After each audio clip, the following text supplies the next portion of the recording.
Alright, what's up, everybody? This is your host, Arctic Ghost, and welcome back to another episode of the Arctic Pauper Show.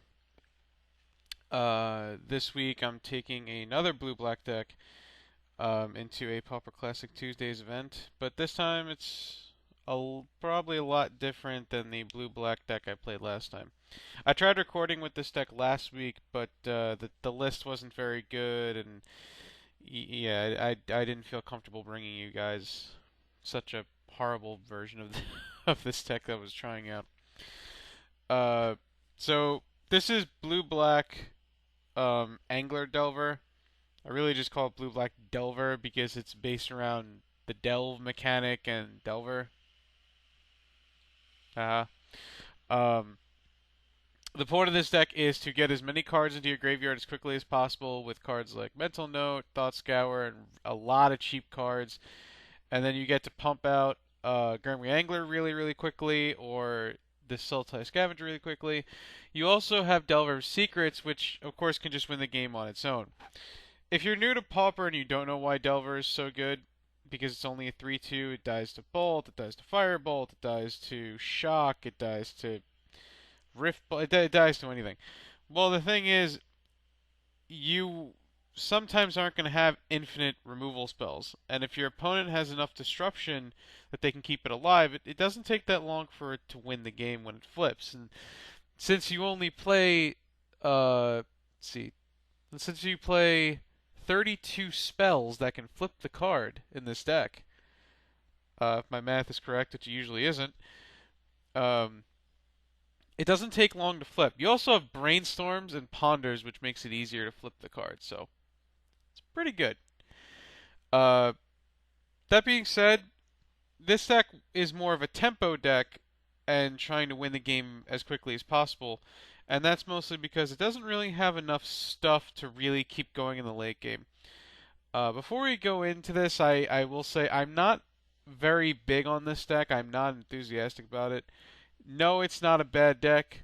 Should you not play it? Um, that's not my call. I mean, I'm not, you know, I'm not the almighty decider of what is playable and what isn't playable in Pauper. I personally don't like the what the deck is doing. It's not my style. That's the reason why. But I've been having a little bit of fun with it, and I wanted to keep the blue-black trend going, so I figured I'd bring you the more aggro-ish version of the blue-black control deck. I will say this before going in. The deck has a lot of problems with Edict effects. So, Mono Black Control has been my absolute worst matchup. If this deck is built to beat Mono Black Control, I'm obviously doing something wrong, and I haven't figured it out because I'm bad. And believe me, I feel bad. Either way, let's get into the deck. So, this is also a list taken by somebody from MTG Goldfish that I've been testing for a number of days. I don't remember the person's name, and I apologize. If you ever see this video, feel free to shout yourself out. I have no problem with that. You deserve the credit. There also are two versions of this deck. I will probably post the deck list in my Pure MTGO article. Um, I will probably post the other type of deck list. The other type of deck list, I can tell you, has things like accumulated knowledge and things like that. So.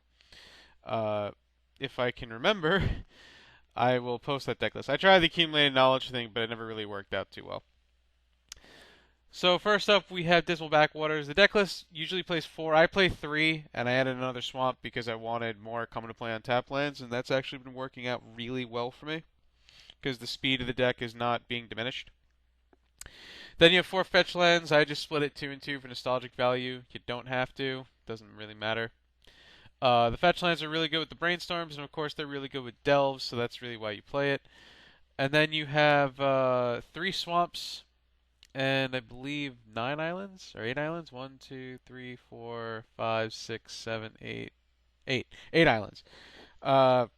Straightforward mana base, 18 lands. I know it might not seem like a lot, but it actually does get the job done.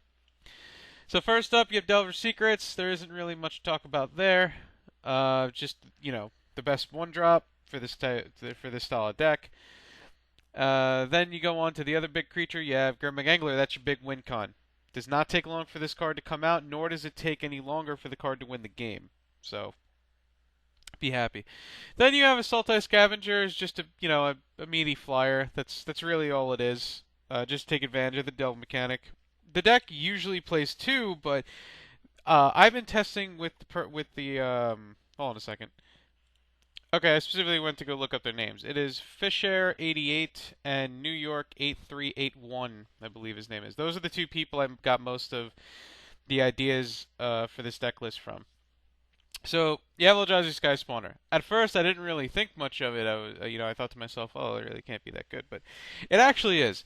The Eldrazi Sky Spawner, as a 2/1, is good enough. It comes down quickly, and also the spawn that it brings with it, the extra mana actually does help. And the fact that this is two creatures that gets around Edict effects for Gremlin Angler does bring a lot more value to the table than you might think at first. So that's specifically why I'm playing it. I've been very happy with it, and I could absolutely see just putting two in there instead of one, while still keeping the scavenger. So next up, you have Mental Note and Thought Scour. These are the turbo cards to put cards in the graveyard. They're really good with Brainstorm. Thought Scour is funny because it can target your opponent when they ponder or they brainstorm. So the deck is supposed to play 4 and 4. I play only 2 and 4. I I never felt like I needed the extra two, and I hate putting cards in my own graveyard. I hate cards like that, personally, because I'm always the unlucky person that always mills a bunch of cards that I need. But I keep two of them because winning game one's pretty important. After sideboard, I sometimes take a couple of them out. Then you have Ponder and Brainstorm. I used to have 3 and 4, but I quickly went to 4 and 3 because I believe Ponder is just a better card. Without fetch lands, Brainstorm isn't really that good. And without a Thought Scour effect, Brainstorm is also really not that good. Brainstorm is good at one thing in this deck, flipping Delver. That's pretty much what it's there for. You have to flip Delver as quickly as possible or else you're going to have a bit of trouble. Then you have Ghastly Demise. Mono Black Control has made a big comeback. I mean, last week I faced Long Time Gone in round 1 and he was playing Mono Black Control, so I went to 2 of these. They're still really, really, really good, but I went to 2 of them. I mean, most deck lists play 4, some play 3. I went to 2 personally. And then you have Duress. A lot of deck. I have actually not even a lot of deck. I haven't seen any deck lists be playing main deck Duress, but main deck Duress has actually been extremely good for me. Comes out against the matchups you don't need it. It's really good game 1. It's really good. It really helps you against the heavy removal decks. So I decided to put it in the main, and it's been very fantastic. Next up, you have kind of the 5th and 6th counter spells. You have a Negate, and you have Deprive, where most decks actually play 2 Deprive. I decided to split it. Returning the land has actually been pretty bad most of the time, so I decided to just take out a Deprive for a Negate, and that's really the story there. Then you have 2 Think Twice, just a couple of extra ways to draw cards, and they're good when you mill them off Thought Scours. Then you have Counterspell because it's Counterspell, and then you have Agony Warp as your second removal spell because it's pretty much the best 2-mana option you could have in this deck. Then you have 1 Deep Analysis to mill. I mean, it's okay. I'm playing it over the 3rd Think Twice just to see if the extra card for 1 less mana is any better. So far, the 3 life hasn't been a big pain. And then 1 Mystical Teachings for value.